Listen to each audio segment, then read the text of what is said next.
అధ్యక్ష, మొదటగా గౌరవ సభ్యురాలు మాట్లాడుతూ 59% పెరిగినాయి అని నేనే చెప్పాను అన్నారు అధ్యక్ష. అమ్మ ఒక నిమిషం అమ్మ, ఇప్పుడు నేను మాట్లాడుతున్నాను కదా, మీరు చెప్పినవన్నీ నేను చాలా క్లియర్గా విన్నాను. ఇది చాలా సెన్సిటివ్ ఇష్యూ, ప్రజలకు తెలియాల్సిన అవసరం కూడా ఉంది. విషయం ఏంటంటే నేను 59% పెరిగింది, 59 కేసెస్ పర్ డే 59 కేసెస్ వచ్చినాయి అని నేను మంత్రి గారు చెప్పారని చెప్పారు. అది 2023 జూన్ నుంచి అక్టోబర్ వరకు అని చాలా క్లియర్గా సభ ముందు ఇందాక నేను ఉంచడం జరిగింది. విషయం సమాధానం వినేటప్పుడు కూడా దయచేసి సభ్యులు కూడా చాలా క్లియర్గా వినాల్సిందిగా నేను కోరుకుంటున్నా. ఇది జూన్ నుంచి అక్టోబర్ వరకు పర్ డే 59 కేసెస్, అదేవిధంగా 8,855 కేసులు అప్పుడు నమోదైనవి. కానీ 2024 వచ్చేసరికి జూన్ నుంచి అక్టోబర్ చూసుకుంటే 7,234, దగ్గర 18% తగ్గించాము. కాబట్టి గణనీయంగా పెరుగుదల లేదు అని చెప్పి సమాధానం చెప్పడానికి ఉదాహరణగా రెండు చెప్పడం జరిగింది అధ్యక్ష. ఇది మాట్లాడు.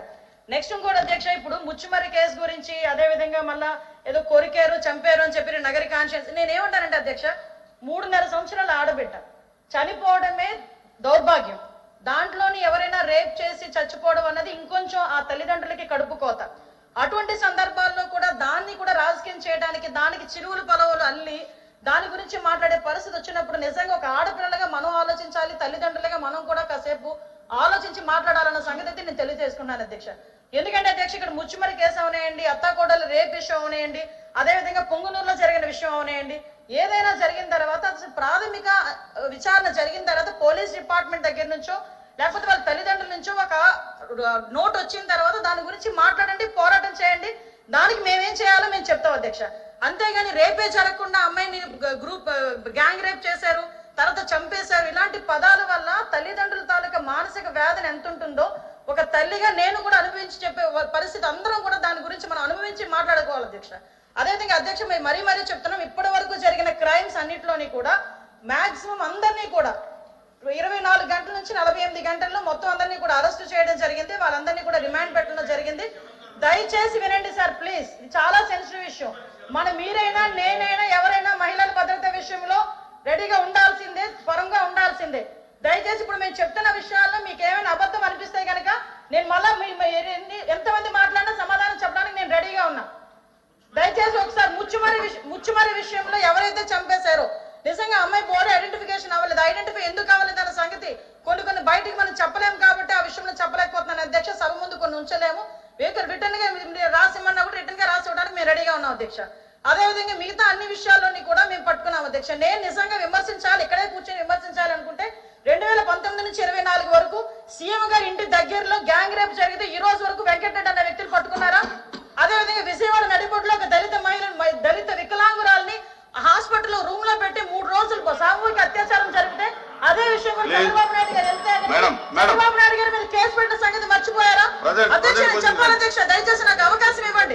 ఇలాంటి సంగతులు మేము చెప్పాలంటే కొన్ని కోళ్ళు చెప్తాం. ఇలాంటి సంగతులు అది కాదు ఈ రోజు జరగాల్సిన సంగతి గురించి.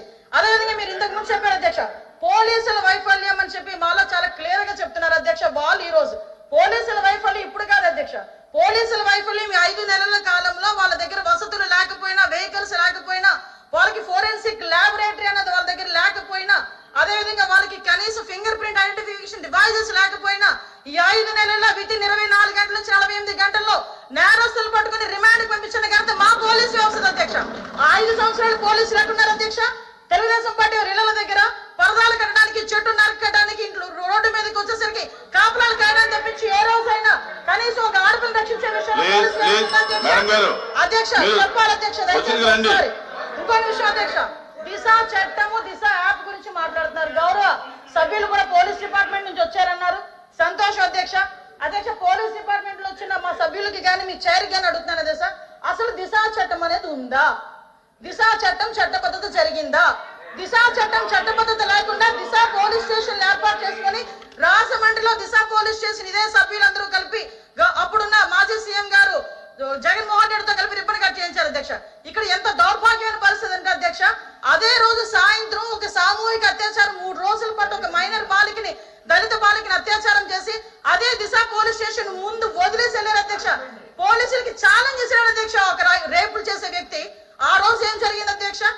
కానీ తర్వాత దిశ చట్టం పక్కన పెట్టి దిశ యాప్ అని చెప్పి తీసుకొచ్చారు అధ్యక్ష. దిశ యాప్ అనేది ఇంతకు ముందు తెలుగుదేశం పార్టీ గవర్నమెంట్ లో 4th లైన్ ఒక యాప్ ఉండేది అధ్యక్ష. దాన్ని కన్వర్ట్ చేసి దిశ యాప్ అని పెట్టారు. నిజంగానే దిశ యాప్ ద్వారా నిజంగానే నేరాలు తగ్గించేశాము, లేకపోతే నేరాలకు సంబంధించి మేము చాలా మందిని పట్టేసుకున్నామంటే రికార్డ్స్ ఎందుకు నేరాలు పెరిగిపోయినాయని చెప్తుంది అధ్యక్ష. దిశ యాప్ కాదు అధ్యక్ష, ఈ రోజు దిశ పోలీస్ స్టేషన్ అన్నారు. ఆ రోజు మహిళా పోలీస్ స్టేషన్ బోర్డులు తీసి దిశ పోలీస్ స్టేషన్ అని పెట్టడం నిజం కాదా అధ్యక్ష? మీ సభ్యులు చెప్పాలి, పోలీస్ ఆఫీసర్ కదా ఆయన. ఆ రోజు దిశ మహిళా పోలీస్ స్టేషన్ బోర్డులు మార్చి దిశ పోలీస్ స్టేషన్ అని ఏర్పాటు చేసి ఈవెన్ నిర్భయ యాక్ట్ గురించి చెప్పారు. నేను అన్ని విషయాలు మాట్లాడడానికి సిద్ధపడి అక్కడికి వచ్చా. నిర్భయ యాక్ట్ గురించి మాట్లాడేది అధ్యక్ష. దిశ చట్టం అని చెప్పి లేని చట్టాన్ని తీసుకొచ్చిన తర్వాత చాలా మంది దిశ పోలీస్ స్టేషన్కి వెళ్ళి మీకు కంప్లైంట్ ఇచ్చామంటే దిశ చట్టం ద్వారా మేము నోట్ చేస్తున్నామన్నారు. నిర్భయ చట్టాన్ని కనీసం పెట్టడానికి కూడా ముందుకు రాలేదు అధ్యక్ష.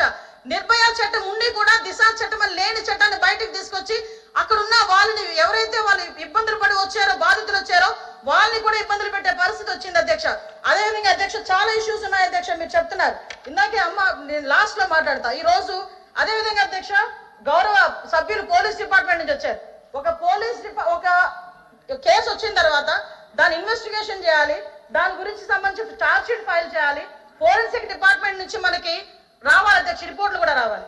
అమరావతిలో ఫోరెన్సిక్ డిపార్ట్మెంట్ సంబంధించి ఒక ల్యాబొరేటరీ కట్టడానికి సెంట్రల్ గవర్నమెంట్ దగ్గర 200 కోట్ల రూపాయలు శాంక్షన్ చేస్తే కేవలం అమరావతిలో ఉన్నది ఆ ఒక్క ల్యాబొరేటరీ అనే ఉద్దేశంతో ఈ రోజుకి కన్స్ట్రక్షన్ మధ్యలో ఆపేసి 5 సంవత్సరాలు ఫోరెన్సిక్ ల్యాబొరేటరీని కూడా ఒక్క స్టెప్ ముందుకేయకుండా చేసిన మీరు ఈ రోజు ఫోరెన్సిక్ ల్యాబొరేటరీ గురించి మాట్లాడుతుంటే బాధ అనిపిస్తుంది అధ్యక్ష. 5 సంవత్సరాలు వేస్ట్ అయింది. ఈ రోజు 5 సంవత్సరాల్లో ఫోరెన్సిక్ ల్యాబొరేటరీ కనుక జరిగుంటే, నిర్మాణం జరిగుంటే, ఈ రోజుకి కూడా లైవ్ లో ఉండుంటే ఇలాంటి సంఘటనలు జరిగిన వెంటనే శిక్ష పడేదానికి 4 సంవత్సరాలు 5 సంవత్సరాలు అవసరం లేదు అధ్యక్ష. 4-5 నెలల్లో శిక్ష పడి నేరస్తున్న వాళ్ళు ఈ రోజు జైలు శిక్ష అనుభవించే పరిస్థితులు ఉండేది అధ్యక్ష. ఆ రోజు జరిగిన ల్యాప్సెస్ ఇన్ని మన దగ్గర పెట్టుకొని వాళ్ళ దిశ చట్టానికి 4 వీలర్స్ అన్నారు, 2 వీలర్స్ అన్నారు. ఎక్కడ ఉన్నాయి అధ్యక్ష? మంత్రి గారు అధ్యక్ష ఒక్క విషయం వినాలి. ఇప్పుడు అడిగిన దానికి సమాధానం చెప్పండి. మీ ఒక్క ప్రశ్నకే అరగంట టైం తీసుకుంటే సభ నడపాలి కదా. మీరు క్లోజ్ చేయండి.